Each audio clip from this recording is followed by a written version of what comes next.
The clock showed 3:17 a.m. when Jonathan heard the soft clicking of computer keys coming from his home office. His blood ran cold. Someone was in his house, in his private study, accessing his most sensitive business files. The $500 million merger deal that had kept him awake for weeks was stored on that computer, information that could destroy his company if it fell into the wrong hands. Jonathan crept down the marble hallway of his Manhattan penthouse, his bare feet silent against the cold floor. The soft glow from his office doorway cast eerie shadows on the walls. His heart hammered against his chest as he approached, ready to confront whoever had broken into his sanctuary. But when he peered around the corner, his world tilted on its axis.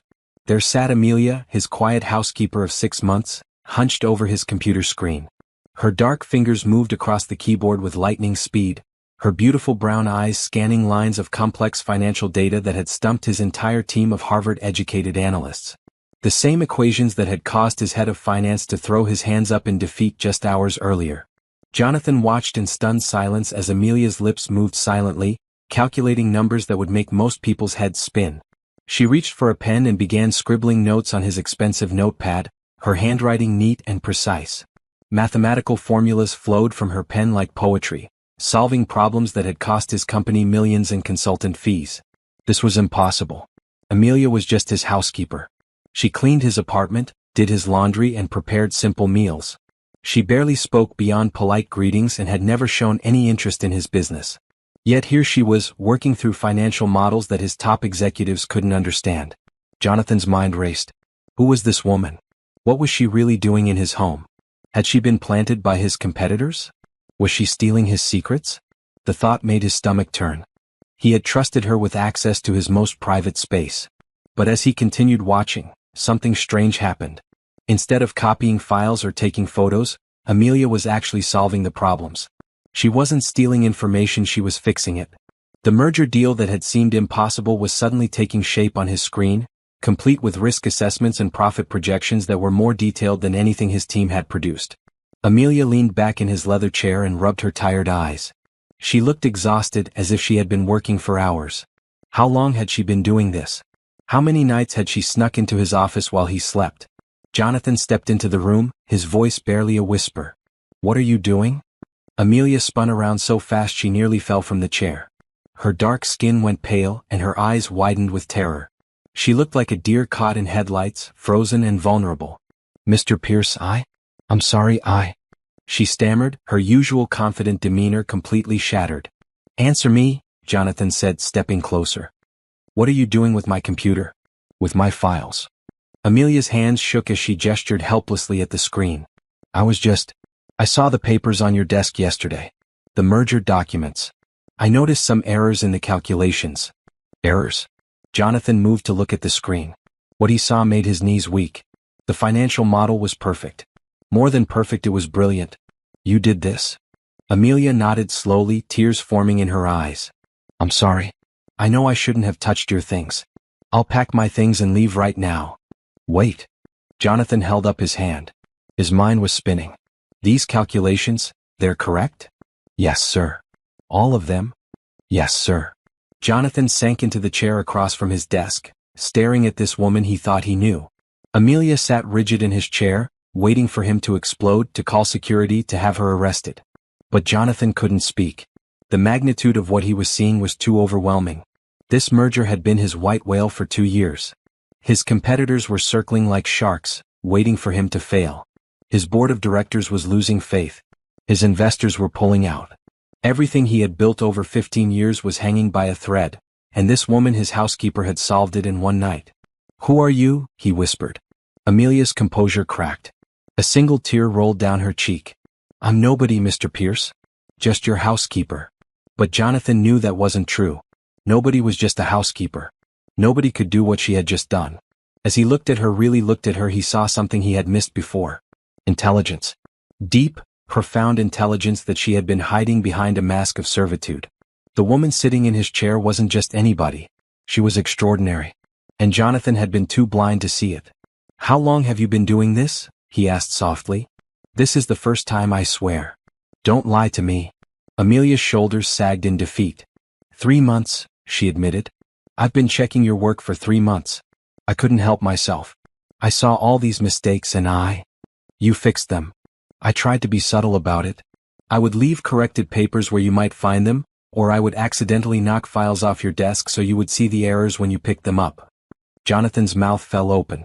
All those times he had found solutions to problems he had been struggling with, all those moments of sudden clarity, it hadn't been his brilliant business instincts. It had been her. The Morrison account, he said slowly. The one that saved us $20 million last quarter. You left the contracts on your coffee table. There was a loophole in the third clause that would have cost you everything. The Shanghai deal. The currency exchange rates were calculated wrong. I left the corrected figures in your briefcase. Jonathan felt like he was living in a dream.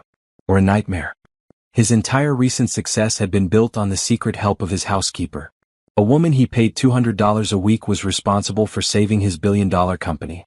Why, he asked. Why help me? Why not just take the information and sell it to my competitors? Amelia looked genuinely confused by the question. Because that would be wrong. Her simple honesty hit him like a punch to the gut. In his world of corporate backstabbing and betrayal, her moral compass was like finding a unicorn. I need to know who you really are, Jonathan said. And don't tell me you're nobody. Nobody can do what you just did. Amelia was quiet for a long moment, her eyes fixed on her hands folded in her lap. When she finally spoke, her voice was barely audible. I used to be somebody, she said. But that was a long time ago. The pain in her voice made Jonathan's chest tighten. Whatever had brought this brilliant woman to his door as a housekeeper, it hadn't been a choice. It had been desperation. Tell me, he said gently. But Amelia shook her head. I can't. I'm sorry, Mr. Pierce, but I can't. She stood up from his chair, smoothing down her simple cotton dress. I'll have my things packed and be gone by morning. No.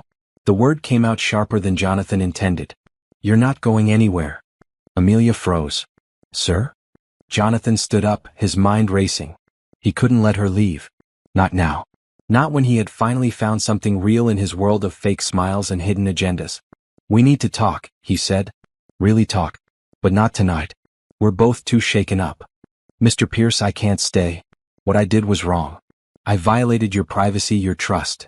You saved my company, Jonathan said firmly. And I have a feeling you've been saving it for months. He walked around the desk until he was standing in front of her. Up close, he could see the exhaustion in her eyes, the weight she was carrying on her shoulders.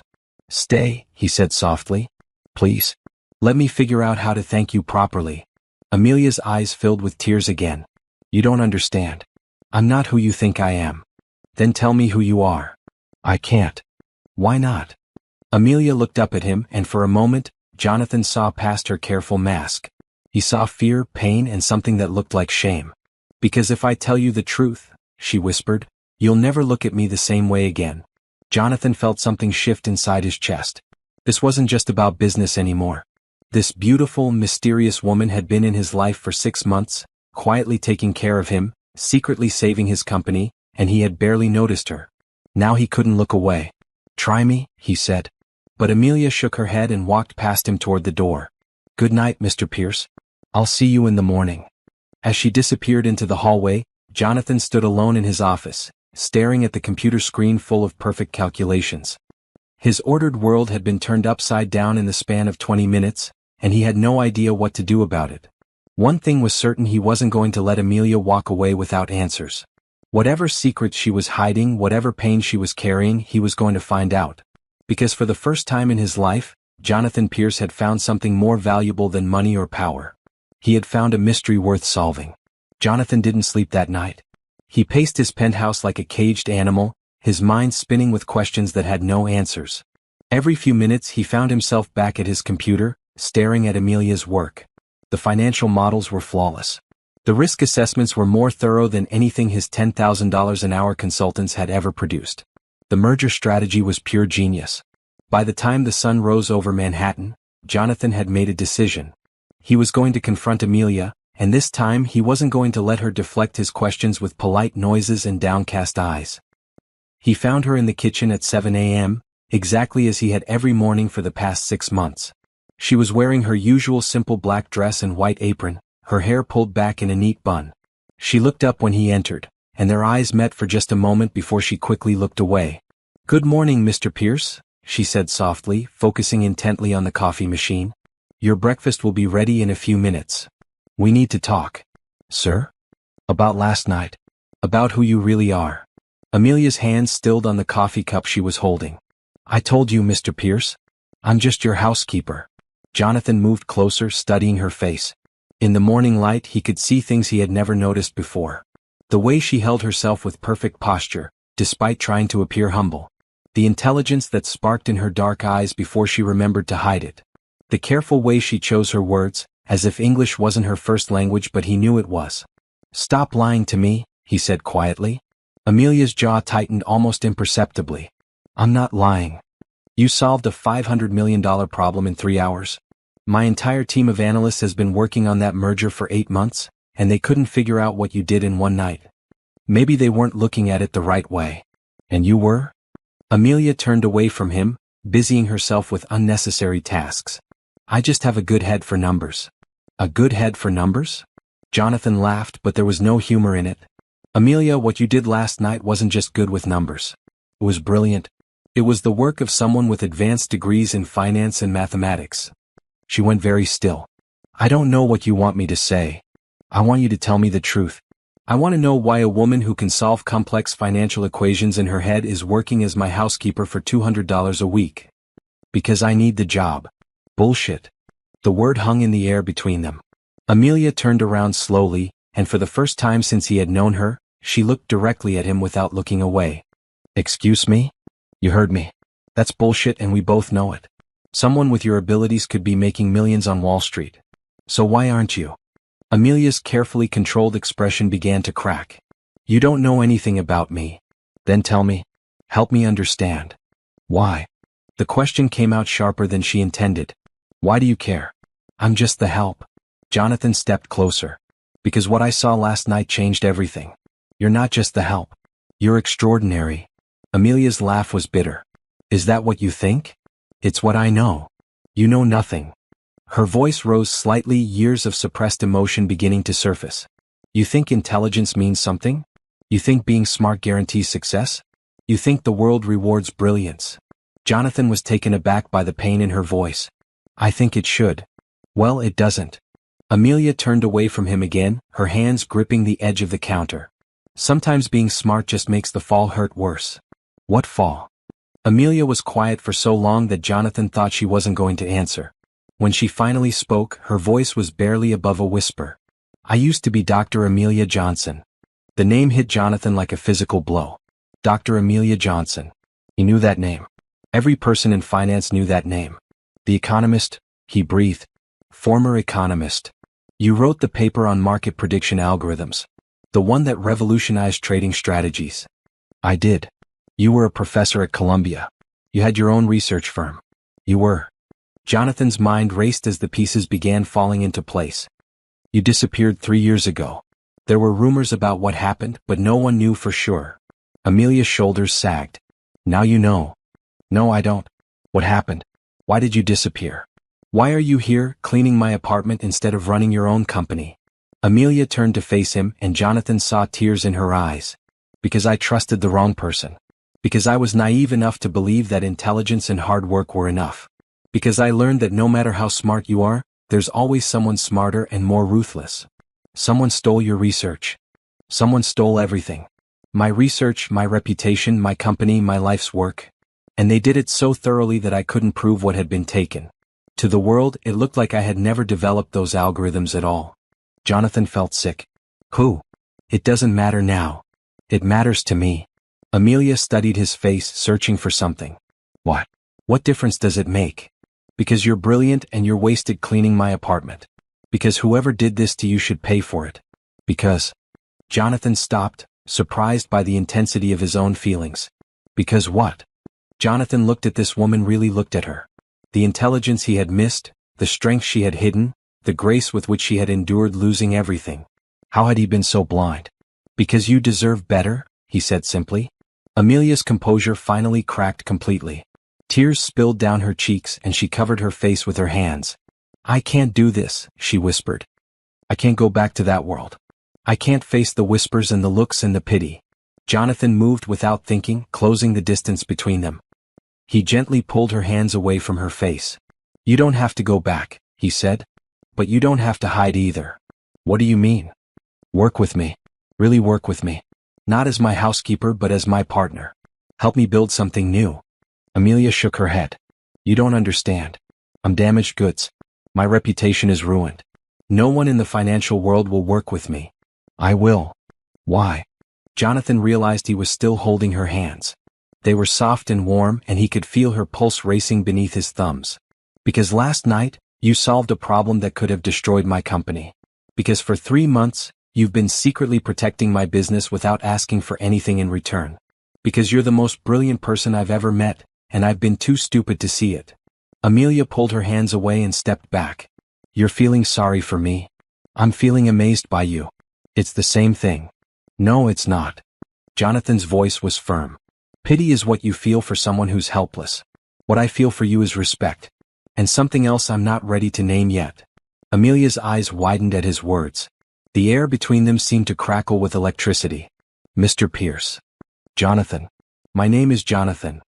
Jonathan, she said softly, and hearing his name on her lips did something strange to his chest. This is a bad idea. Why? Because you're my employer. Because I'm your housekeeper. Because we live in different worlds. We live in the same apartment, Jonathan pointed out. And after last night, I think those other things don't matter anymore. Amelia was quiet for a long moment, studying his face. What are you offering me? A chance to be yourself again. A chance to use your mind instead of hiding it. A chance to build something together. And if I say no? Then you say no. But I hope you won't. Amelia walked to the window, looking out at the Manhattan skyline. Jonathan watched her silhouette against the morning light and realized that somewhere in the past 12 hours, everything had changed. This wasn't just about business anymore. This wasn't just about her brilliant mind or his company's problems. This was about the way she had looked when she thought no one was watching. The care with which she had fixed his problems without asking for credit. The quiet dignity with which she had endured losing everything. This was about the fact that he was falling for his housekeeper, and he didn't care how crazy that sounded. I need time to think, Amelia said finally. How much time? I don't know. This is all happening so fast. Jonathan nodded, though he wanted to press her for an answer.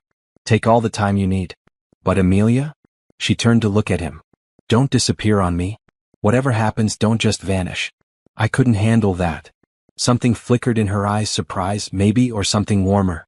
I won't disappear. Promise me. I promise. But as Jonathan left for his office that morning, he couldn't shake the feeling that Amelia was still hiding something. The woman who had been Dr. Amelia Johnson, one of the most respected economists in the country, didn't just disappear and become a housekeeper without a very good reason. And Jonathan was going to find out what that reason was, even if it killed him. Jonathan spent the entire day at his office thinking about Amelia. He tried to focus on the board meeting, tried to care about the quarterly reports, tried to pretend that his world hadn't been turned upside down by his housekeeper's midnight calculations. But every time he looked at the corrected merger documents on his desk, all he could think about was the look in her eyes when she had finally told him the truth. Pain. So much pain that it had made his chest ache just to witness it. By 6 p.m. he couldn't stand it anymore. He canceled his dinner meeting with potential investors and went home, his heart racing as the elevator climbed to his penthouse. Would she still be there? Or would he find an empty apartment and a polite resignation letter on his kitchen counter?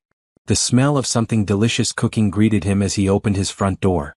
Relief flooded through him so quickly it made him dizzy. Amelia? In the kitchen, came her soft reply. Jonathan found her standing at the stove, stirring something that smelled like heaven. She had changed out of her formal work dress into jeans and a simple sweater, and her hair was loose around her shoulders. She looked younger, more relaxed, and absolutely beautiful. You're still here, he said. I promised I wouldn't disappear. I wasn't sure you meant it. Amelia turned to look at him, and Jonathan was relieved to see that the tears were gone. In their place was something that looked like determination. I've been thinking about what you said, she told him. And? I want to make you an offer. Jonathan raised an eyebrow. You want to make me an offer? Yes. Amelia turned off the stove and faced him fully. I'll help you with your business problems. All of them. But I have conditions. I'm listening. First, this stays between us. No one can know who I really am. If word gets out that Dr. Amelia Johnson is working for Pierce Industries, it will destroy both of us. How would it destroy me? Because everyone will assume you're only successful because you hired me. Your reputation will become dependent on mine, and my reputation is toxic. Jonathan wanted to argue, but he could see the logic in her concern. What else? Second, I don't want to be your partner. I don't want my name on any documents or contracts. I want to work behind the scenes, anonymous and invisible. That's a waste of your talents. That's my choice. Jonathan studied her face. What's the third condition? Amelia hesitated. This is purely professional. Nothing personal. The words hit Jonathan harder than he expected. Nothing personal? I can't afford complications in my life right now. I need this to be clean and simple. Jonathan felt something twist in his chest. After this morning's conversation, after the electricity he had felt between them, she wanted to pretend none of it existed. Fine, he said, though the word tasted bitter in his mouth. What do you want in return? Security. I want a contract that guarantees me enough money to disappear again if I need to. I want protection if my past catches up with me. And I want your word that if I ask you to let me go, you'll do it without questions. You're planning to run again. I'm planning to survive. Jonathan moved closer to her, noting the way she tensed when he approached. What aren't you telling me? What are you so afraid of? I'm afraid of a lot of things, Amelia said quietly. But mostly I'm afraid of trusting someone again. You can trust me. That's what everyone says. I'm not everyone. Amelia's smile was sad. That's what everyone says too. Jonathan felt frustrated by her walls, by the careful distance she was maintaining. This morning, for just a moment, he had seen the real woman beneath the mask. Now she was hiding again. Okay, he said finally. I accept your conditions. Just like that. Just like that. When do we start? Amelia looked surprised. You don't want to negotiate? Add your own conditions? I have only one condition, Jonathan said. I want to know what happened to you. The real story, not the sanitized version. That's not part of our professional arrangement. Then I'm asking as your friend. We're not friends. The word stung. What are we then? Amelia was quiet for a long moment. I don't know, she admitted. That's part of the problem. Jonathan wanted to push, wanted to break through her defenses and make her see that whatever was building between them was worth exploring. But he could see the fragility beneath her strength, the way she held herself like someone who expected to be hurt. Tell me about the merger, he said instead. Walk me through your solution. Relief flickered across Amelia's face at the change of subject. The merger? You solved it in one night. I want to understand how. Amelia moved to his kitchen table, where she had spread out several papers covered in neat handwriting and complex diagrams. The problem wasn't the financial structure, she said, falling into her element. The problem was the timeline and the regulatory approval process. Jonathan sat across from her, watching her face light up as she explained her thinking. This was the woman she had been before someone destroyed her life, confident, brilliant, passionate about her work. Your team was approaching it like a traditional acquisition, she continued, but this isn't traditional. The target company has assets in 3 different countries with 3 different regulatory systems. You need to structure it as a reverse merger with subsidiary acquisitions. That's incredibly complex. Complex but legal. And profitable. Amelia pulled out another sheet of paper covered in calculations. With the right timing, you can save $200 million in taxes and reduce the approval timeline from 18 months to 6 months. Jonathan stared at the papers, then at her. This is extraordinary work. It's just logic. No, it's genius. And you did it in one night. Amelia blushed slightly. I've been thinking about it for weeks actually. Every time I cleaned your office I saw the documents. I couldn't help myself. You've been solving my problems for weeks? Months, she admitted. I'm sorry. I know it was wrong to look at your private papers, but the mistakes were so obvious and I couldn't just leave them. Jonathan leaned back in his chair, amazed. Do you realize what this means? You've been single-handedly responsible for my company's recent success. That's not true. It is true. The Morrison account, the Shanghai deal, the Philips acquisition, you saved me millions on all of them. You would have figured it out eventually. No, I wouldn't have. My team wouldn't have. We were making expensive mistakes and you fixed them. Jonathan looked at her intently. What? Why help someone you barely knew? Amelia was quiet for a moment. Because you're not like the others. What others? The other wealthy men I've worked for. You're decent. You say please and thank you. You don't treat me like I'm invisible. She paused. And because I could see that you genuinely cared. About your employees. The merger wasn't just about money for you. It was about preserving jobs. Jonathan felt something warm spread through his chest. You noticed that? I notice everything. It's a curse. It's a gift. They sat in comfortable silence for a moment, surrounded by papers that represented millions of dollars and thousands of jobs. Jonathan realized that this felt right working with her, having her brilliant mind focused on solving problems instead of scrubbing floors. So, he said finally. Partners? Anonymous partners? Amelia corrected. Anonymous partners. She extended her hand across the table. Deal. When Jonathan took her hand to shake it, he felt that same electric current he had experienced that morning. But this time, Amelia didn't pull away immediately. Their eyes met across the table, and for just a moment, the careful professional distance she was trying to maintain cracked. This is going to be complicated, she said softly. Why?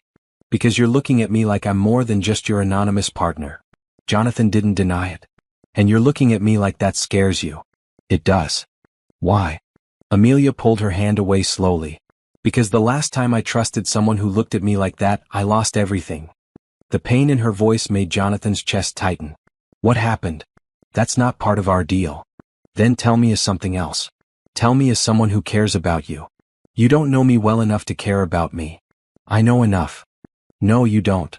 Amelia stood up, gathering her papers. You know that I'm smart and that I can solve your business problems. That's all you need to know. Jonathan watched her retreat behind her walls again, frustration building in his chest. What are you so afraid of? I'm afraid of making the same mistake twice.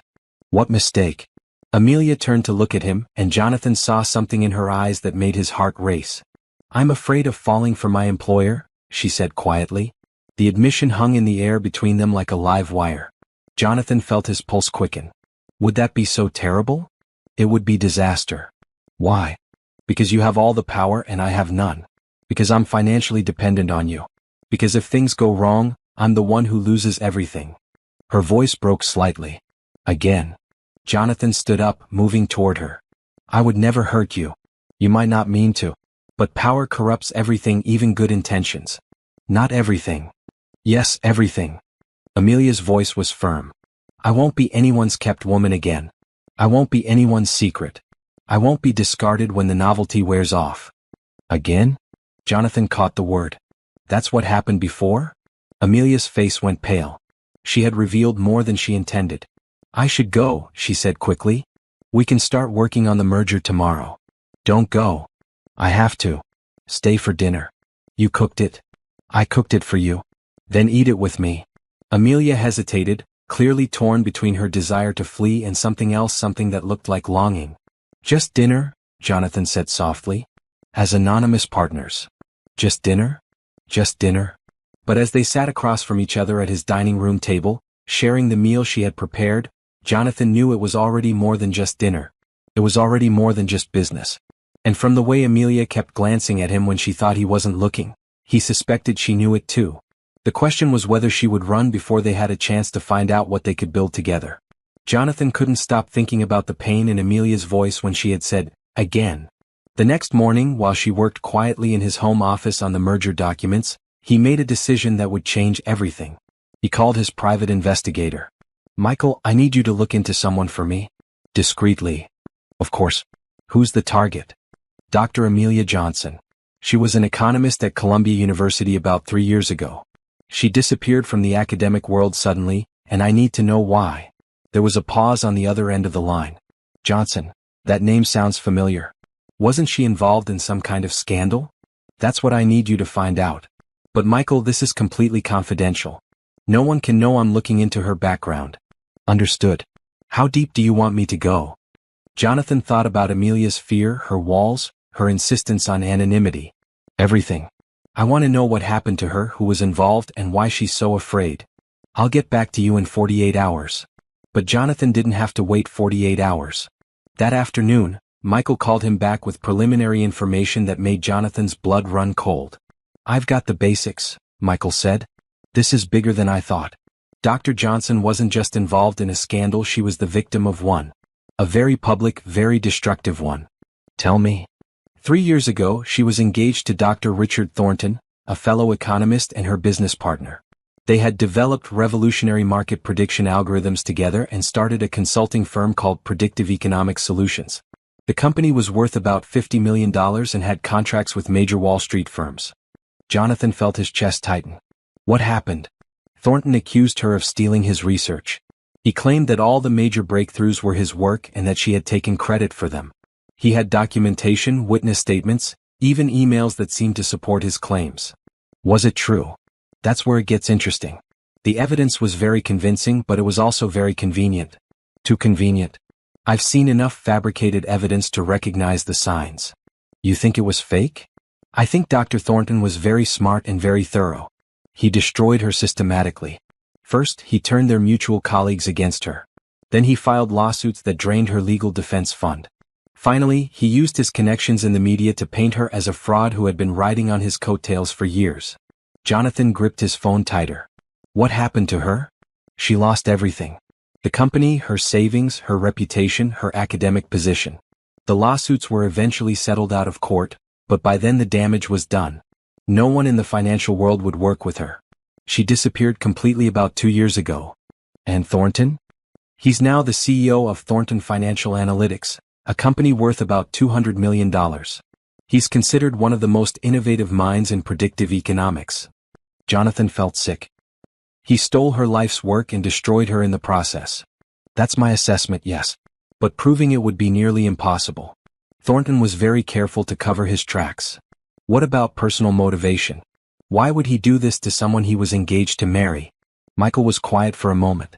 I'm still digging into that, but from what I can tell, Dr. Johnson was the real genius behind their partnership.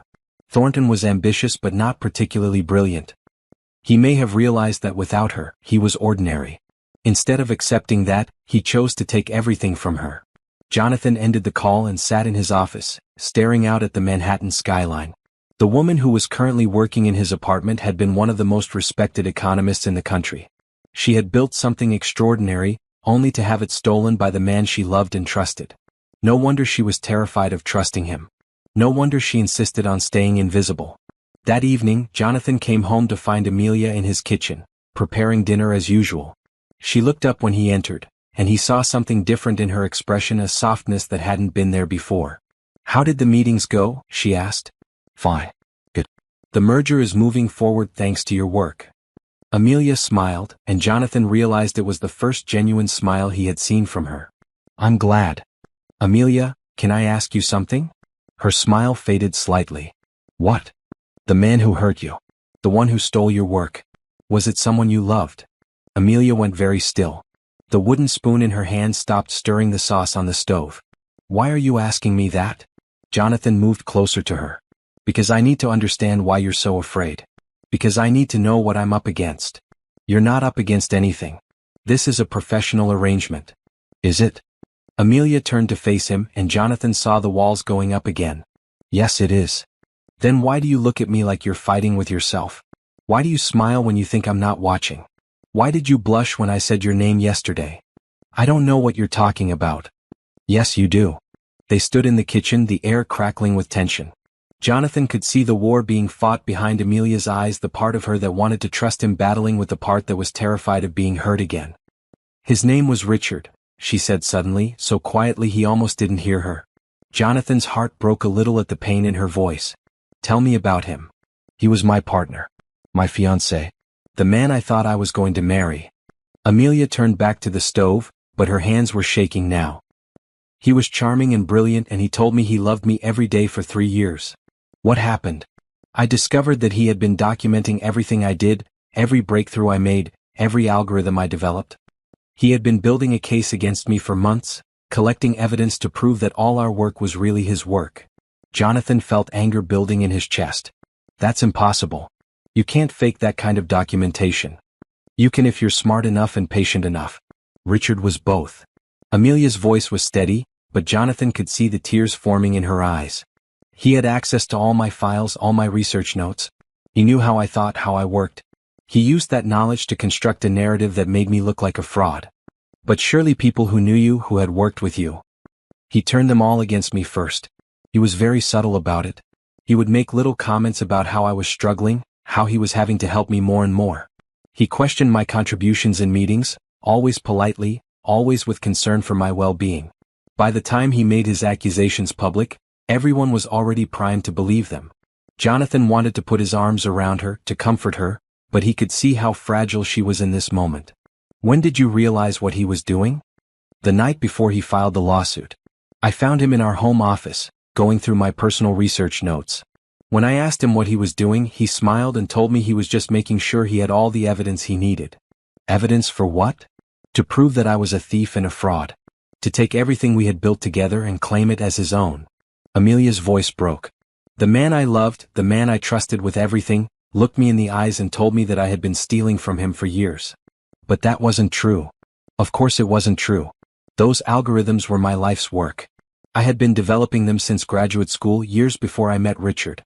But he had documentation that seemed to prove otherwise. Emails, research notes, witness statements from colleagues who said they had seen him working on the key breakthroughs. All fabricated? All fabricated.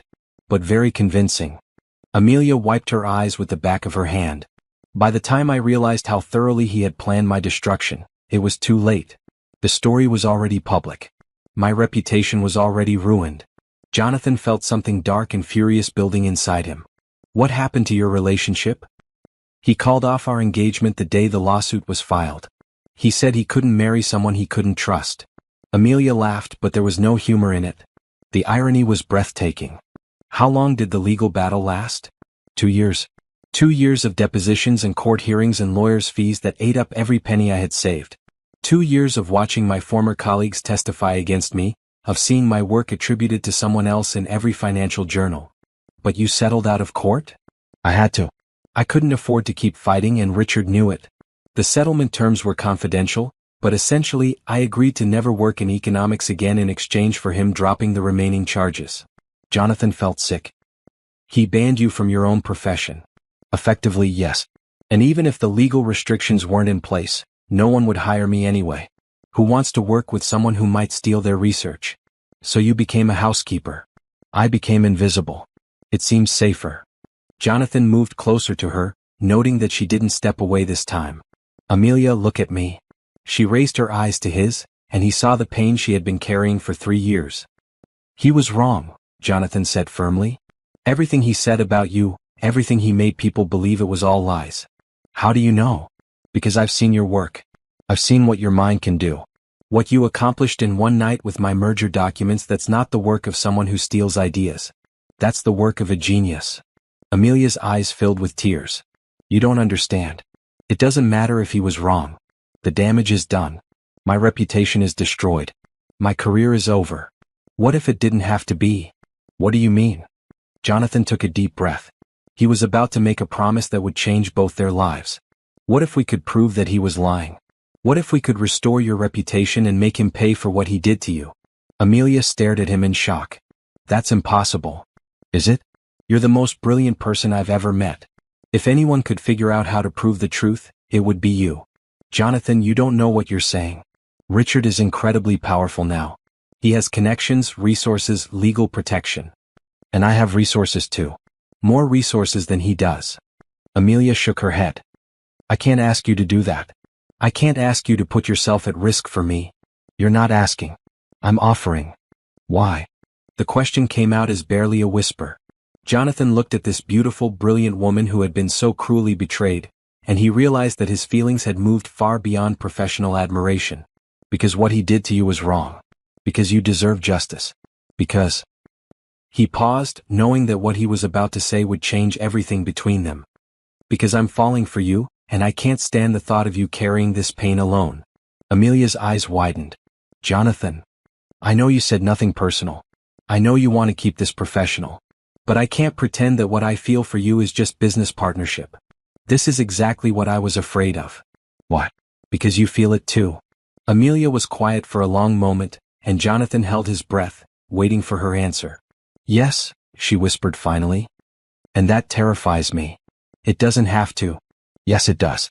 Because if I let myself trust you, if I let myself feel what I'm starting to feel, and you betray me like Richard did. She shook her head. I wouldn't survive it twice. Jonathan reached out and gently touched her face, noting that she didn't pull away. I'm not Richard, he said softly. How do I know that? Because I'm going to prove it to you. However long it takes, whatever it costs, I'm going to prove that you can trust me. And if you can't? Then you can disappear just like you planned. But give me a chance first. Give us a chance. Amelia closed her eyes, leaning slightly into his touch. This is such a bad idea. Sometimes bad ideas turn out to be the best decisions we ever make. When Amelia opened her eyes, Jonathan saw something that hadn't been there before: hope. What are you proposing? Partnership. Real partnership. We work together to rebuild your reputation and take down the man who destroyed your life. And we see where this thing between us leads. And if it leads nowhere? Then at least you'll have your life back. Amelia was quiet for so long that Jonathan began to think she was going to refuse. But finally she nodded. Okay, she said. But I have one condition. Anything. If I'm going to trust you with this, if I'm going to let you help me fight Richard, then you have to promise me something. What? Promise me that no matter what happens between us personally, you won't abandon the fight for justice. Promise me that even if you decide you don't want me, you'll still help me clear my name. Jonathan's heart broke a little at the vulnerability in her voice. Amelia, there is no scenario where I decide I don't want you. Promise me anyway. I promise.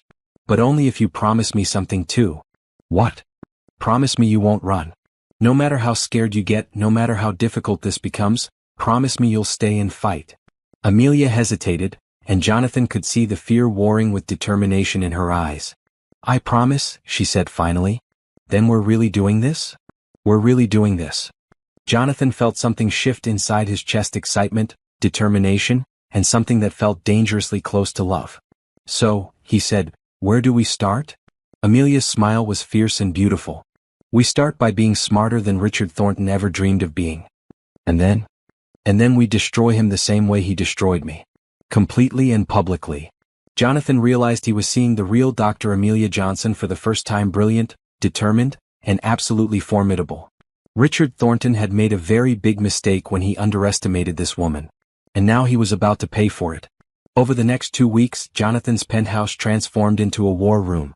Amelia had moved beyond just helping with his business problems. She was actively strategizing their campaign against Richard Thornton. Jonathan watched her work with a mixture of awe and attraction that grew stronger every day. She had spread documents across his dining room table, creating a complex timeline of events leading up to her downfall. Her laptop was always open, running calculations and analysis that made Jonathan's head spin. She barely slept, surviving on coffee and determination. You need to eat, Jonathan said one evening, finding her hunched over financial records at 9 p.m. I'm not hungry. You haven't eaten since breakfast. I'll eat when I figure this out. Jonathan set a plate of food next to her laptop. Figure what out? Amelia looked up, her eyes bright with excitement. Richard made a mistake. A big one. What kind of mistake? He got greedy? Amelia pulled up a document on her screen. Look at this. 6 months after he destroyed my reputation, he published a paper on advanced market prediction algorithms. The math is identical to work I did 3 years before I met him. Jonathan leaned over her shoulder to look at the screen, noting how she tensed when he got close. How can you prove you did it first? That's the problem. Richard was very thorough in destroying my documentation. But he couldn't destroy everything. What do you mean? Amelia turned to face him, and Jonathan realized how close they were sitting. He could see the gold flecks in her dark eyes, could smell the subtle scent of her perfume. I published a small portion of this research in an academic journal when I was in graduate school 7 years ago. It was just a theoretical framework then, but it's the foundation for everything Richard claimed as his own. That's proof. It's a start. But we need more. We need to show a pattern of theft, not just one instance. Jonathan moved to sit across from her, giving her space while his mind raced. What else do you need? I need access to Richard's current work. I need to see what he's developing now, what contracts he's bidding on, what research he's publishing. That's corporate espionage. That's justice.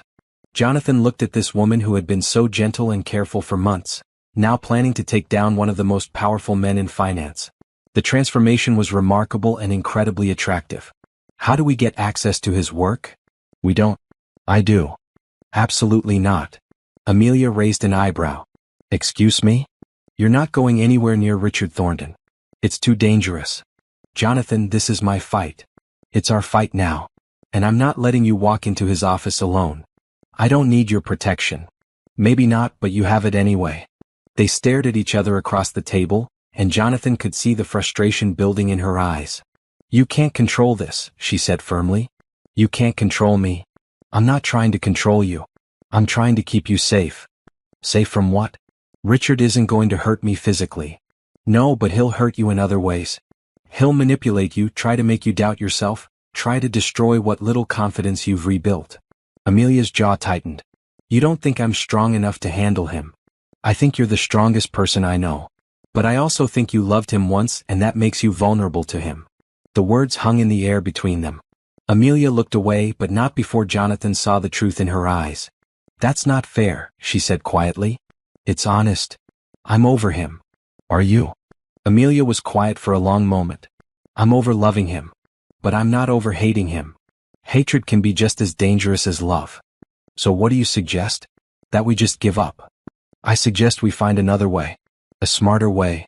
Amelia leaned back in her chair, studying him. "What did you have in mind?"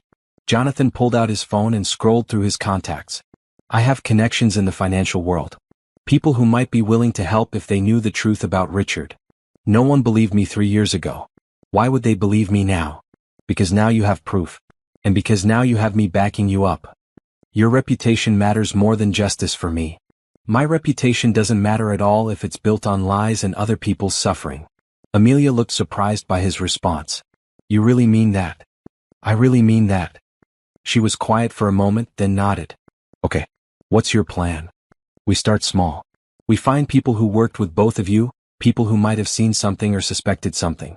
We build a case piece by piece. That could take months. Good things take time." Amelia smiled slightly. "You sound like you're talking about more than just our investigation." Jonathan felt his pulse quicken. "Maybe I am." The air between them seemed to crackle with electricity. Over the past 2 weeks, working so closely together, Jonathan had become acutely aware of everything about Amelia. The way she bit her lip when she was concentrating. The way her eyes lit up when she solved a problem. The way she unconsciously moved closer to him when they were looking at documents together. "Jonathan," she said softly. "Yes." "This is complicated." "I know. We agreed to keep it professional. That was before I knew how I felt about you. How do you feel about me?" Jonathan looked at this brilliant, beautiful woman who had been through so much pain and was still willing to fight for justice. The answer came easily. "I feel like I've been waiting my whole life to meet you." Amelia's breath caught. "You can't say things like that." "Why not?" "Because it makes me want things I can't have." "What things?" "Normal things. Simple things. The right to fall for someone without worrying about power dynamics and employment contracts and whether you'll get tired of me when the novelty wears off." Jonathan stood up and moved around the table until he was standing in front of her chair. "What if I told you I've never felt anything like this before? What if I told you that every day I spend with you, I discover something new to admire about you? I'd say you're either lying or deluding yourself. Then let me prove it to you." "How?" Jonathan knelt down so they were at eye level. "Let me take you on a real date. Not working dinner in my apartment. A real date." "Jonathan." "Just one date. If it's awkward or professional, or if you feel like I'm treating you like an employee instead of a woman I'm crazy about, then we go back to business only. And if it's not awkward, then we see what happens next." Amelia looked torn. "This is such a bad idea. You keep saying that. Because it keeps being true. Or because you're scared." "I'm scared. I'm terrified." Jonathan reached out and gently touched her hand. "Of me? Of this? Of us? Of what happens if I let myself trust you and you turn out to be just like him?" "I'm not just like him." "Prove it." The challenge in her voice made something ignite in Jonathan's chest. "How?" "Take me to dinner tomorrow night. Somewhere public, somewhere we might see people you know. If you're willing to be seen with your housekeeper in front of your business associates, then maybe I'll believe you're not ashamed of me." Jonathan realized what she was really asking. She wanted to know if he was serious about her, or if she was just a secret he was planning to keep hidden. "Done," he said without hesitation. "Just like that. Just like that. In fact, let's make it even more public. There's a charity gala tomorrow night. All the biggest names in New York finance will be there." Amelia's eyes widened. "You want to take me to a charity gala?" "I want to take you on a date. If that date happens to be at the most visible social event of the year, so be it." "Jonathan, that's professional suicide. If people find out who I really am, they won't find out from me. And if they do find out some other way, then we'll deal with it together. Amelia stared at him for a long moment. You would really risk your reputation for me? I would risk anything for you. The words surprised both of them with their intensity. Jonathan realized he meant them completely. This is crazy, Amelia whispered. Probably. I don't have anything to wear to a charity gala. We'll figure that out. I haven't been to a social event in 3 years. You'll be beautiful. What if people recognize me? Then they'll see that Dr. Amelia Johnson is back. Amelia's smile was shaky but real. Okay, I'll go to your charity gala. But Jonathan. Yes. If this goes badly, if I embarrass you or if people figure out who I am and it hurts your business. It won't. But if it does, I disappear. That's the deal. Jonathan wanted to argue, but he could see the fear in her eyes. Deal. But it won't come to that. How can you be so sure? Jonathan stood up, pulling her to her feet with him. They were standing very close now, and he could see her pulse fluttering at the base of her throat. Because any man who's lucky enough to have you on his arm would be crazy to hide it. Even if that woman used to be a scandal? Especially if that woman is the most remarkable person he's ever met. Amelia looked up at him, and Jonathan saw the exact moment when her carefully constructed walls began to crumble. One date, she said softly. One date. And then we see what happens. But Jonathan already knew what was going to happen. He was going to fall completely and irreversibly in love with her. The only question was whether she would let herself fall too. The charity gala was being held at the Plaza Hotel, and Jonathan had spared no expense in making sure Amelia looked absolutely stunning. He had sent a personal shopper to his apartment with a selection of evening gowns, and when Amelia emerged from her room in a midnight blue dress that hugged her curves perfectly, Jonathan forgot how to breathe. You look incredible, he managed. Amelia smoothed her hands nervously over the silk fabric. I feel like I'm playing dress up. You look like you belong. Do I? Jonathan moved closer to her, noting the way the dress brought out the warmth in her dark skin and made her eyes sparkle. You look like the most beautiful woman in New York. Jonathan. I mean it. Every man at that gala is going to hate me for having you on my arm. Amelia's smile was tremulous. What if this is a mistake? Then it's a mistake we're making together. The ride to the plaza was tense with anticipation. Jonathan could see Amelia's hands shaking slightly as she clutched her small purse, and he wanted nothing more than to pull her into his arms and promise her that everything would be okay. Are you ready for this? He asked as their car pulled up to the hotel. No. But let's do it anyway. The charity gala was in full swing when they arrived. The ballroom was filled with New York's elite politicians, business leaders, celebrities, and socialites all mingling under crystal chandeliers. Jonathan felt Amelia tense beside him as they walked into the crowd. Remember, he said quietly, you belong here. Easy for you to say. You actually do belong here. Jonathan was about to respond when a familiar voice called his name. Jonathan. There you are. They turned to see Margaret Wellington, one of New York's most prominent socialites and biggest gossips, approaching with a bright smile and curious eyes. Margaret, Jonathan said smoothly. You look lovely tonight. Thank you, darling. And who is this beautiful creature? Margaret's eyes were fixed on Amelia with the intensity of a hawk spotting prey. Jonathan felt Amelia go rigid beside him. This was the moment of truth. This is Amelia, he said, placing his hand on the small of her back in a gesture that was both protective and possessive. Amelia, this is Margaret Wellington. Charmed, Margaret said, extending her hand. And what do you do, dear? Jonathan felt Amelia's pause and he jumped in smoothly. Amelia is a consultant. She specializes in financial analysis. How fascinating. For which firm? She's independent, Jonathan said. Very exclusive clientele. Margaret's eyes sparkled with interest. How delightfully mysterious. You must tell me more. But before Amelia could respond, another voice cut through the conversation like a knife. Well, if it isn't Dr. Amelia Johnson. Jonathan felt his blood turn to ice. He turned to see a man approaching them with a predatory smile, tall, distinguished, with silver hair and cold blue eyes. Richard Thornton. Amelia went completely still beside him, her face draining of all color. Hello, Richard, she said quietly. I have to say I'm surprised to see you here. I thought you had left New York permanently.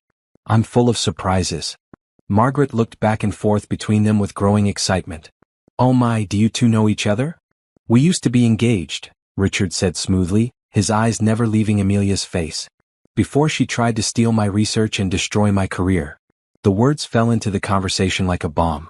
Margaret's eyes widened, and Jonathan felt several people nearby turn to listen. That's not what happened, Amelia said, her voice steady but quiet. Isn't it? As I remember, you were caught falsifying documents and claiming credit for work you didn't do. Jonathan stepped forward, his jaw tight with anger. I think that's enough. Richard's cold eyes shifted to Jonathan. And you are? Jonathan Pierce. Amelia's date.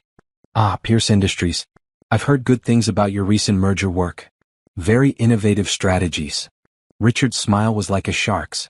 I don't suppose Amelia has been helping you with your financial analysis? She's very good at borrowing ideas. The only thief in this conversation is you, Jonathan said quietly, his voice deadly calm. Richard raised an eyebrow. I beg your pardon? You heard me. We both know what really happened 3 years ago. Do we? Because what really happened was that my former fiancé was exposed as a fraud who had been stealing my work for years. Your work.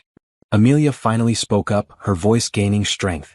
Those algorithms were based on research I published in graduate school, 2 years before I even met you. A few theoretical concepts hardly constitute the revolutionary practical applications I developed. Practical applications that you couldn't have developed without my foundational work. Margaret was practically vibrating with excitement at the drama unfolding in front of her. Several other guests had drifted closer, drawn by the tension. This is fascinating, Richard said, his tone conversational but his eyes cold. You're still clinging to that fantasy. Even after the courts proved otherwise. The courts proved nothing. We settled out of court because I ran out of money to fight your lies. Or because you knew you would lose. Jonathan felt Amelia trembling beside him, and something dark and protective rose in his chest. You want to talk about proof? He said, stepping closer to Richard. Let's talk about the paper you published 6 months after you destroyed Amelia's reputation. The one with mathematical formulas identical to work she did 3 years before she met you. Richard's confident expression flickered for just a moment. I don't know what you're talking about. Sure you do. The advanced market prediction algorithms in your paper, Innovative Approaches to Financial Forecasting. Every equation in that paper can be traced back to Amelia's graduate research. That's impossible. Is it? Because I have copies of her original research, published in the Journal of Economic Theory 7 years ago. Would you like me to have my lawyers compare them to your work? Richard's face had gone pale. You're bluffing. Try me. Margaret was watching this exchange like it was the best entertainment she had seen in years. Other guests were openly staring now, and Jonathan could see phones being discreetly pulled out to record the confrontation. Richard, Amelia said softly, and her voice carried clearly in the suddenly quiet ballroom. Did you really think I would disappear forever? Did you really think you could steal my life's work and I would just accept it? You have no proof. I have more proof than you think. And more allies than you know. Richard's eyes darted between Amelia and Jonathan, and for the first time, he looked uncertain. This isn't over, he said quietly. No, Amelia replied, her voice stronger than Jonathan had ever heard it. It's just beginning. Richard turned and walked away, but not before Jonathan caught the flash of real fear in his eyes. The crowd around them began to disperse, buzzing with whispered conversations about what they had just witnessed. Margaret lingered for a moment, her eyes bright with curiosity. Well, she said finally, that was certainly dramatic. I do hope you'll call me soon, dear. I'd love to hear the whole story. When they were finally alone, Jonathan turned to Amelia. She was standing very straight, her chin raised, but he could see the emotional toll the confrontation had taken. Are you okay? He asked. I think so. She looked up at him, and he saw something new in her eyes, determination mixed with gratitude. Thank you. For what? For standing up for me. For not running when things got complicated. For believing in me when I didn't believe in myself. Jonathan reached out and gently touched her face. I told you I wasn't going anywhere. I know. But seeing you face down Richard like that, it made me believe it for the first time. Good. Because we're just getting started. Amelia smiled, and it was the first fearless smile he had seen from her. Yes, we are. So what now? Now we dance. And then we go home and plan Richard Thornton's complete and total destruction. Jonathan laughed, amazed by her transformation. I like this version of you. What version? The one who fights back. Amelia stepped closer to him, close enough that he could smell her perfume and see the gold flecks in her dark eyes. You haven't seen anything yet, she said softly. As Jonathan led her onto the dance floor, he realized that tonight had changed everything. Amelia was no longer hiding, no longer running. She was ready to fight for her reputation, her career, and maybe even for them. And Richard Thornton had no idea what was coming for him. The days following the charity gala were a whirlwind of activity.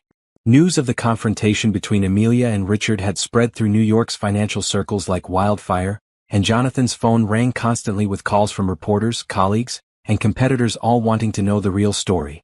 Pierce Industries stock is up 12% since the gala, Jonathan's assistant informed him during their morning briefing. Investors seem to think you've acquired some kind of secret weapon.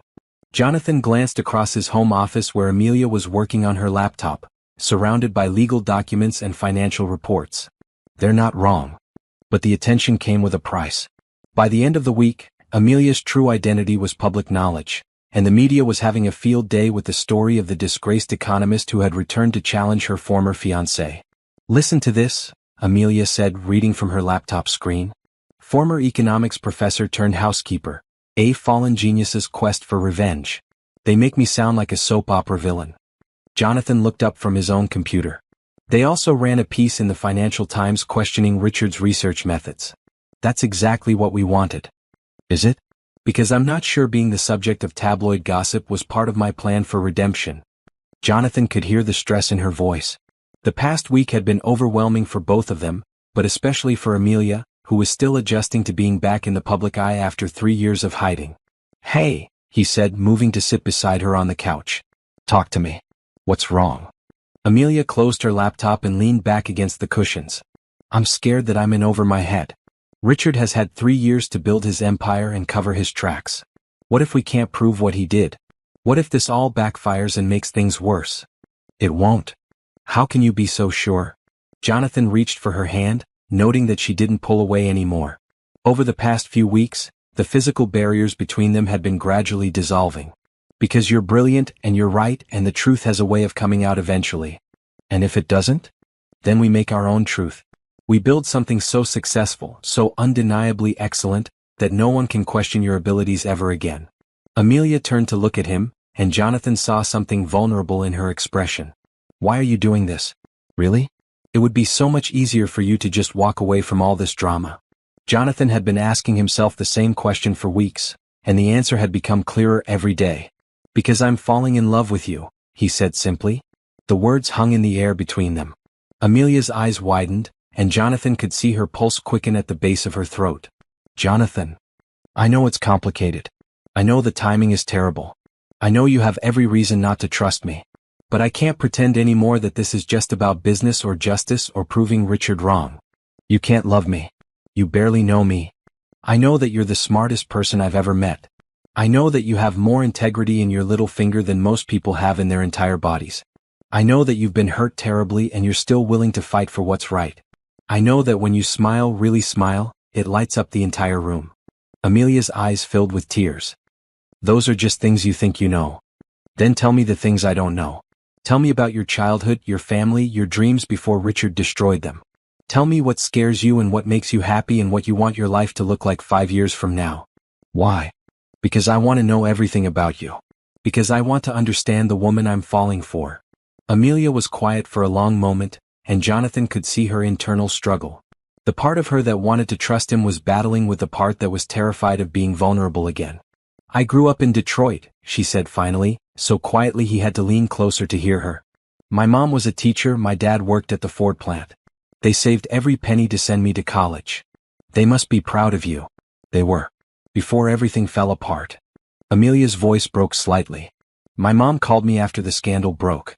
She cried on the phone because she couldn't understand how her brilliant daughter had become a thief. Jonathan felt his chest tighten. You told her the truth? I tried. But the evidence against me was so convincing, and I was so emotionally destroyed by Richard's betrayal, that I couldn't explain it coherently. I sounded like I was making excuses. Do they know where you are now? They think I'm working as a financial consultant in Europe. I couldn't bear to tell them I was cleaning houses. Jonathan understood now why Amelia had been so determined to stay invisible. She wasn't just protecting herself from professional humiliation, she was protecting her family from the shame of her downfall. What about before Richard? What were your dreams? Amelia's smile was sad. I wanted to revolutionize economic forecasting.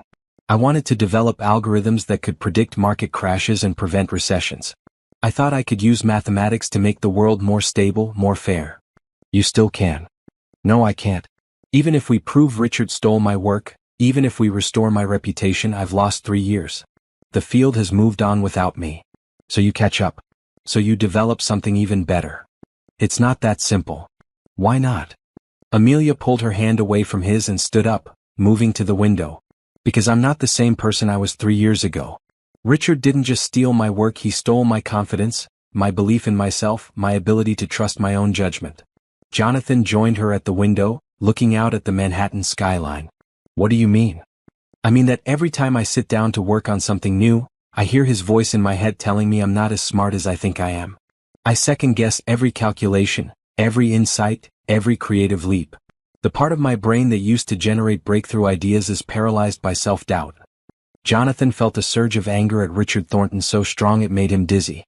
The man hadn't just stolen Amelia's research, he had tried to destroy her very sense of self. Has that happened since you've been working with me? He asked. Amelia considered the question. Less so. When I'm focused on solving your problems, I don't have time to doubt myself. Then maybe that's the answer.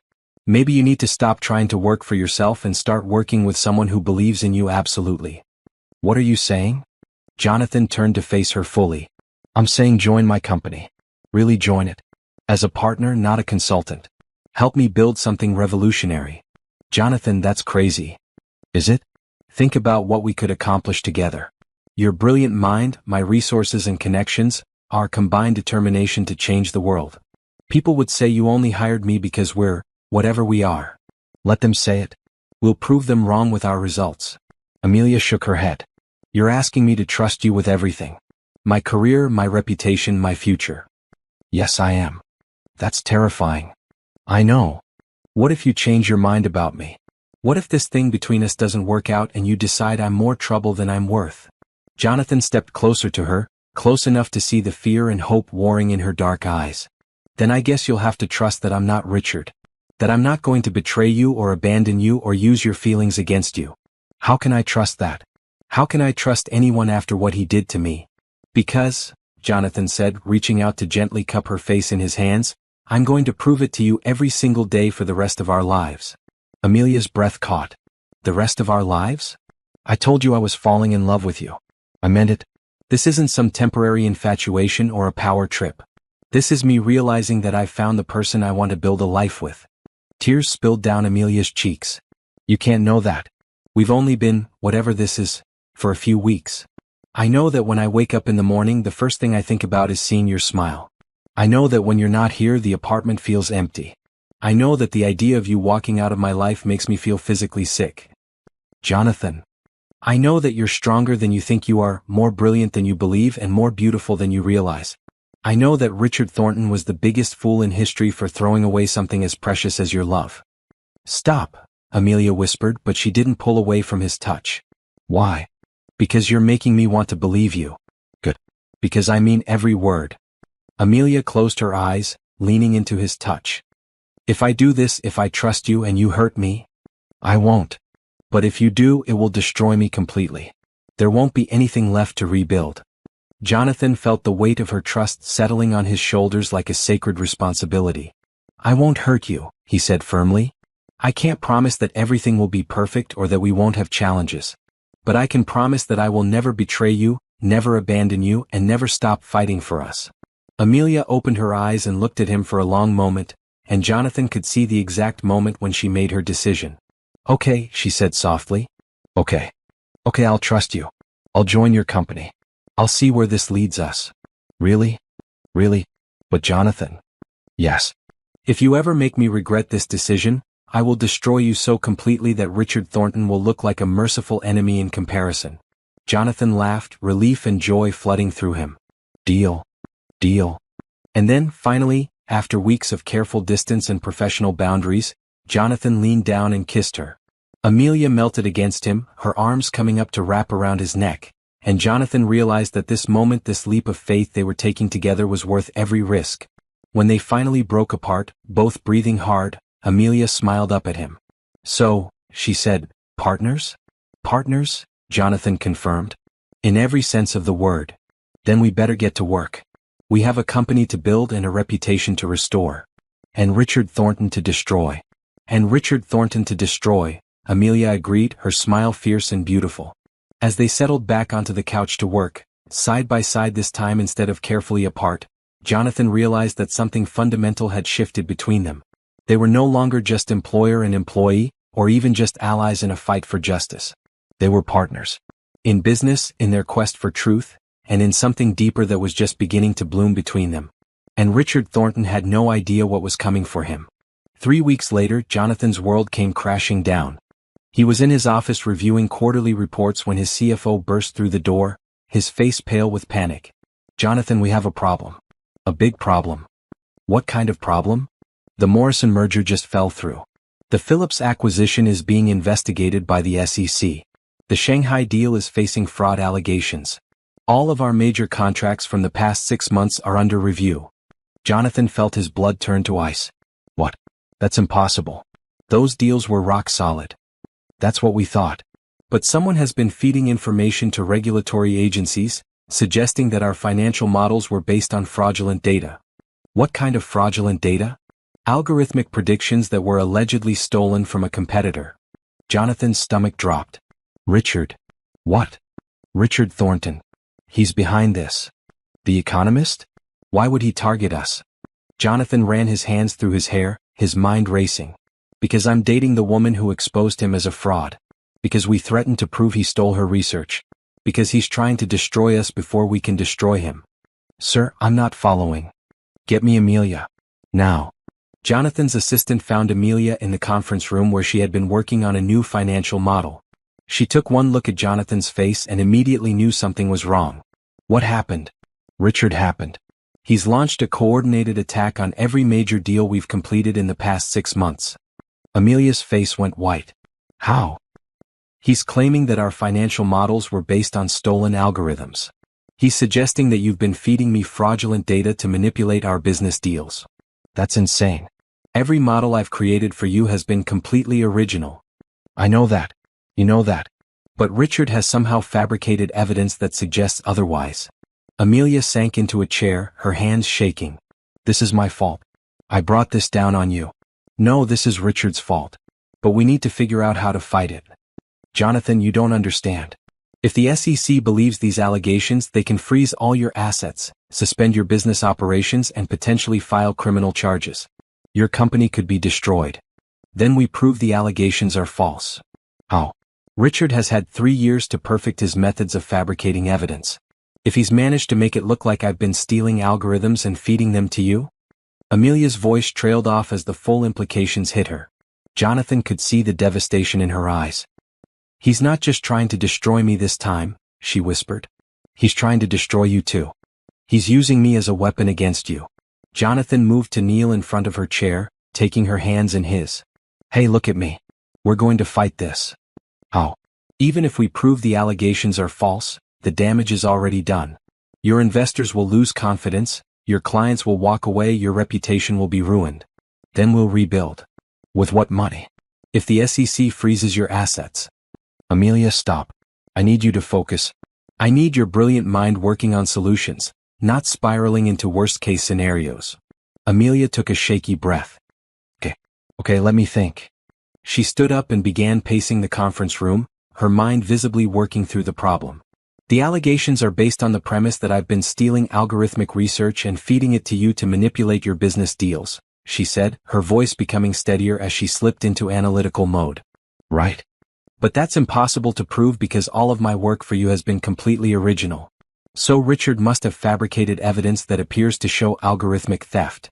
How would he do that? He would need access to your computer systems to plant false evidence. He would need insider information about our working relationship.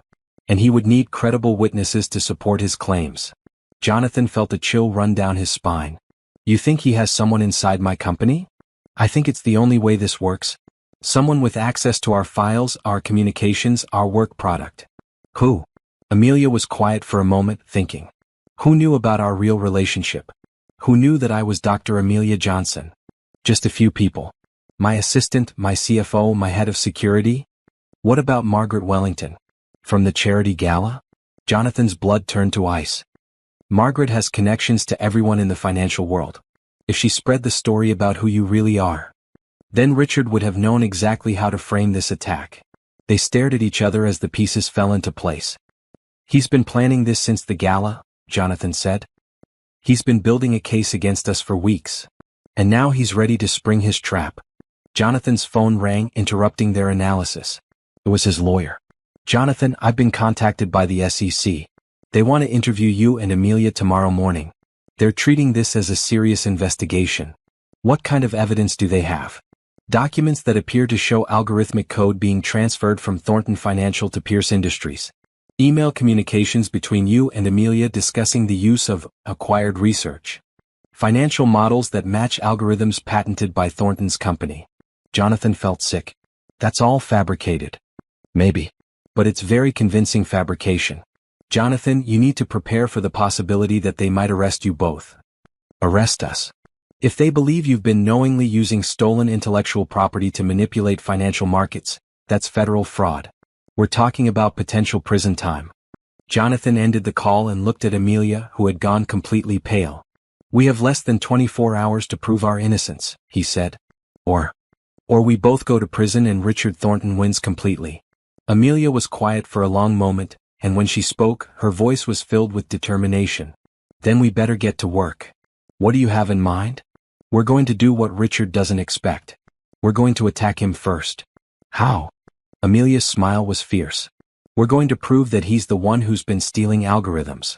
Not just from me but from other researchers as well. We're going to expose him as a serial fraud who has built his entire career on other people's work. Can we do that in 24 hours? We can if we're smarter than he is. And luckier than we deserve to be. Jonathan looked at this brilliant, determined woman who was willing to fight for them even when everything seemed hopeless, and he realized that he had never been more certain of anything in his life. I love you, he said. Amelia's eyes widened. What? I love you. Completely, absolutely, forever. Whatever happens tomorrow, whatever Richard has planned for us, I need you to know that. Tears filled Amelia's eyes. Jonathan. I love your brilliant mind and your fierce determination and the way you never give up even when everything seems impossible. I love that you're willing to fight for us, for justice, for what's right. I love you too, she whispered. Really? Really? I've been falling for you since the night you found me in your office. I've been fighting it because I was scared, but I can't fight it anymore. Jonathan crossed the room and pulled her into his arms, kissing her with all the passion and desperation and love he felt. When they finally broke apart, both breathing hard, Amelia looked up at him with fierce determination. Now let's go destroy Richard Thornton once and for all. Together? Together. As they settled in for what would likely be the longest night of their lives, Jonathan realized that Richard had made a crucial mistake. He had underestimated what two people in love were capable of when they were fighting for their future together. And that mistake was going to cost him everything. The night stretched endlessly as Jonathan and Amelia worked side by side, surrounded by laptops, documents, and empty coffee cups. They had less than 8 hours before their meeting with the SEC, and they were racing against time to build a case that would save not just their freedom, but their future together. I found something, Amelia said suddenly, her voice tight with excitement. Jonathan looked up from his own computer. What? Remember the paper Richard published 6 months after he destroyed my reputation? The one with algorithms identical to my graduate work? Yes. I've been digging deeper into his recent publications and there's a pattern. At least 6 different papers over the past 3 years contain research that can be traced back to work done by other economists, work that predates Richard's involvement. Jonathan moved to look over her shoulder at the screen. Can you prove it? I can prove the timeline. Look at this. Amelia pulled up a document. This algorithm appeared in Richard's paper in January 2022. But the foundational research was published by Dr. Sarah Chen at MIT in March 2021. That's not necessarily theft. He could have built on her work legitimately. He could have, except for one thing. Richard never cited Dr. Chen's work. He presented the algorithms as completely original research. Jonathan felt a spark of hope. That's academic fraud. It's more than that. Richard used these algorithms to secure a $50 million government contract. If he built that contract on stolen research, it's federal fraud. Do we have enough evidence? Amelia was quiet for a moment, her fingers flying over the keyboard. We will. Give me 2 more hours. But 2 hours later, as dawn broke over Manhattan, they both knew they had a problem. The evidence they had gathered was compelling, but it wasn't enough to definitively prove that Richard had built his career on stolen research. They had circumstantial evidence, timeline inconsistencies, and suspicious patterns, but nothing that would definitively clear their names in front of the SEC. We need more, Amelia said, rubbing her tired eyes. We're out of time. No, we're not. Jonathan, there's one more thing we can try. What? Amelia was quiet for a long moment, and when she spoke, her voice was filled with resolve. I'm going to confess. What? Jonathan stared at her in shock. Absolutely not. Listen to me. I'm going to tell the SEC that I did steal algorithms from Richard. That I've been feeding you fraudulent data to manipulate your business deals. Are you insane? That would send you to prison. It would send me to prison and clear your name completely. You could claim that you were an innocent victim of my deception. Jonathan stood up abruptly, anger and fear warring in his chest. No, absolutely not. I won't let you sacrifice yourself for me. It's not a sacrifice. It's strategy. It's suicide. Amelia stood up too, moving to face him. Jonathan, think about this logically. If one of us has to go down, it should be me. I'm the one with the destroyed reputation. I'm the one Richard is really targeting. You have a company to run, employees who depend on you, investors who trust you. And I have you. I'm not losing you. You'll visit me in prison. This isn't funny. I'm not joking. This is the only way to protect everything you've built. Jonathan grabbed her by the shoulders, his eyes fierce. Do you think I care about my company more than I care about you? You should. Well, I don't. I'd rather lose everything I own than lose you. Amelia's eyes filled with tears. You can't mean that. I absolutely mean that. Amelia, listen to me. We're in this together. Whatever happens, we face it together. Even if it means losing everything? Even if it means losing everything. Amelia broke down then, the stress and exhaustion and fear of the past 24 hours finally overwhelming her. Jonathan pulled her into his arms, holding her close as she sobbed against his chest.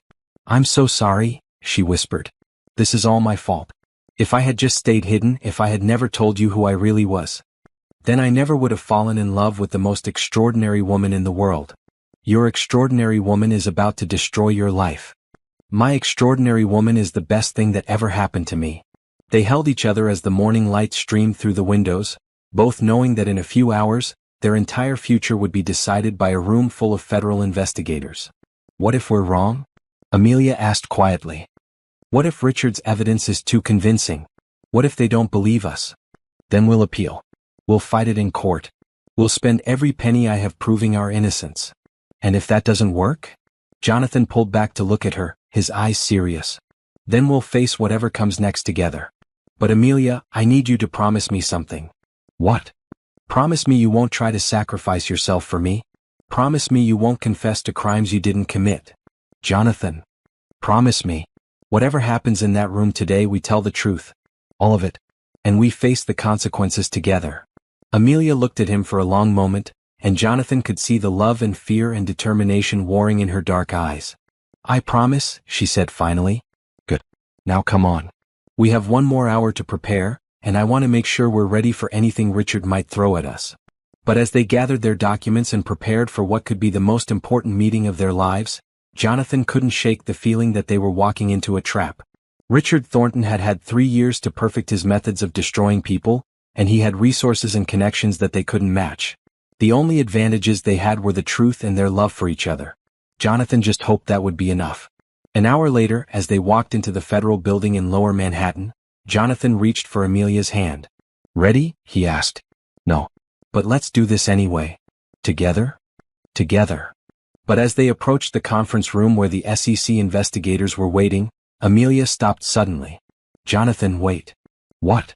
There's something I need to tell you. Something I should have told you weeks ago. Jonathan felt his stomach drop. What? I know how Richard fabricated the evidence against us. I know how he gained access to your computer systems. How? Amelia's face was pale but determined. Because 3 years ago, when we were still together, I gave him backdoor access codes to every major financial institution in New York. Including yours. Jonathan stared at her in shock.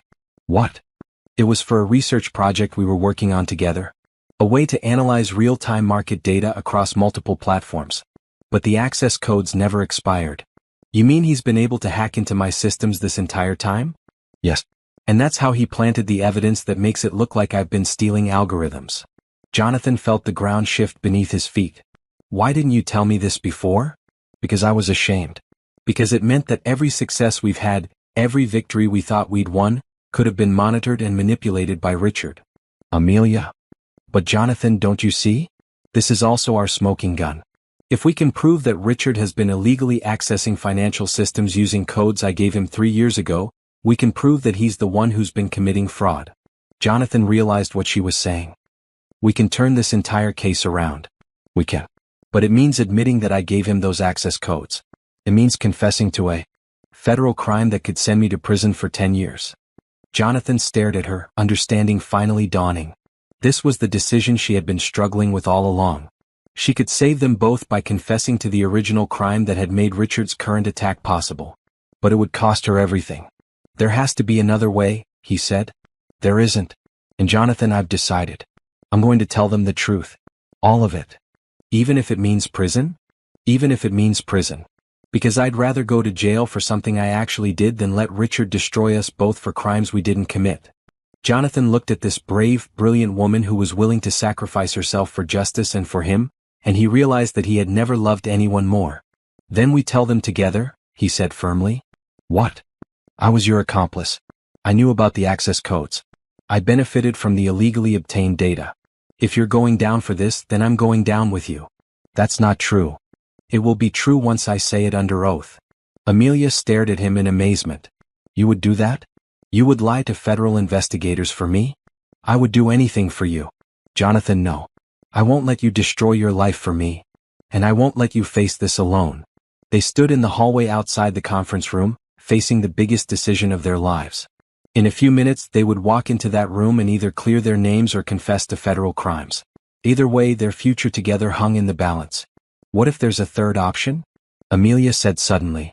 What do you mean? What if we walk in there and offer to help the SEC take down Richard Thornton? What if we turn this from a defensive battle into an offensive war? Jonathan felt a spark of hope.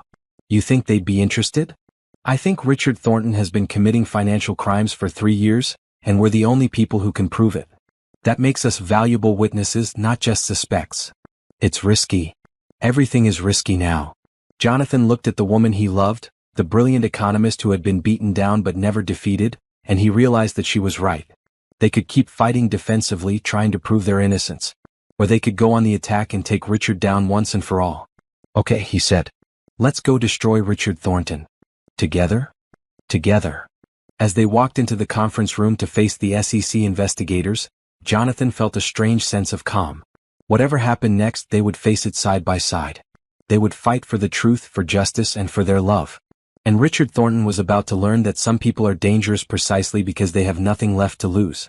The SEC conference room was sterile and intimidating, with fluorescent lighting that made everyone look pale and tired. 3 federal investigators sat across from Jonathan and Amelia, their expressions neutral but alert. The lead investigator, Agent Sarah Martinez, had been studying their case files for weeks. Mr. Pierce, Dr. Johnson, Agent Martinez began, you're here because we have credible evidence suggesting that your company has been using stolen intellectual property to manipulate financial markets. These are serious federal charges that could result in significant prison time. Jonathan felt Amelia tense beside him, but her voice was steady when she spoke. Agent Martinez, before you continue with your investigation, we have information that we believe will be of significant interest to the SEC. What kind of information? Information about a systematic pattern of intellectual property theft and financial fraud being conducted by Dr. Richard Thornton and Thornton Financial Analytics. Agent Martinez raised an eyebrow. You're accusing your accuser of the same crimes? We're offering to help you build a case against a man who has been defrauding the federal government and private investors for 3 years. I'm listening. Amelia opened her laptop and pulled up the research they had compiled through the night. 3 years ago, Dr. Thornton accused me of stealing his research and destroyed my career with fabricated evidence. But we now have proof that he has been systematically stealing algorithms and research from multiple economists and presenting them as his own work. What kind of proof? Timeline analysis showing that Thornton's most significant breakthroughs were all based on research published by other economists months or years earlier. Financial records showing that he secured major government contracts using these stolen algorithms. And most importantly, evidence that he has been illegally accessing financial computer systems to plant false evidence and manipulate market data. Agent Martinez leaned forward, clearly interested. You have evidence of illegal computer access? Amelia took a deep breath. 3 years ago, when Dr. Thornton and I were partners, I provided him with backdoor access codes to major financial institutions for a legitimate research project. Those codes were never deactivated, and Dr. Thornton has been using them to conduct illegal surveillance and plant false evidence. You're confessing to providing unauthorized access to financial systems? I'm confessing to making a mistake 3 years ago that has been exploited by Dr. Thornton to commit ongoing crimes. Jonathan watched the investigators exchange glances. He could see them recalculating the situation, realizing that they might have stumbled onto something much bigger than a simple case of intellectual property theft. What exactly are you proposing? Agent Martinez asked. We're proposing to work with you to expose Dr. Thornton's crimes, Jonathan said, in exchange for immunity from prosecution for any unintentional violations that may have occurred as a result of our association with Dr. Thornton. That's a significant request. It's a fair trade. We can give you Richard Thornton's entire operation. His methods, his contacts, his illegal activities over the past 3 years. We can help you recover millions of dollars in fraudulently obtained government contracts. Agent Martinez was quiet for a long moment, clearly thinking through the implications. Even if we were interested in this arrangement, we would need substantial proof of Dr. Thornton's crimes before we could offer any kind of immunity deal. Amelia smiled for the first time since they had walked into the room. Agent Martinez, what would you say if I told you that Dr. Thornton is planning to access Pierce Industries' computer systems this afternoon to plant additional false evidence?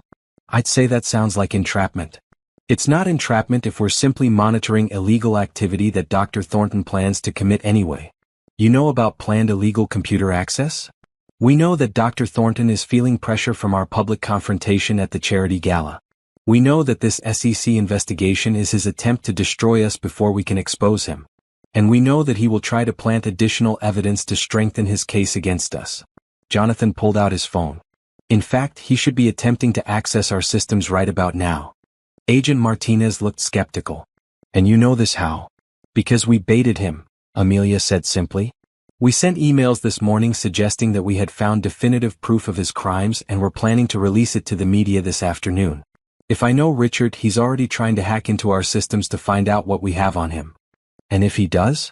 Then you'll have real-time evidence of federal computer crimes being committed by Dr. Thornton. Agent Martinez stood up. Wait here. She left the room, presumably to consult with her supervisors. Jonathan and Amelia sat in tense silence, knowing that the next few minutes would determine their entire future. Do you think it's working? Amelia whispered. I think we're about to find out. Agent Martinez returned 20 minutes later with 2 additional agents and a laptop. Dr. Johnson, I need you to walk us through exactly how Dr. Thornton would gain access to Pierce Industries' computer systems.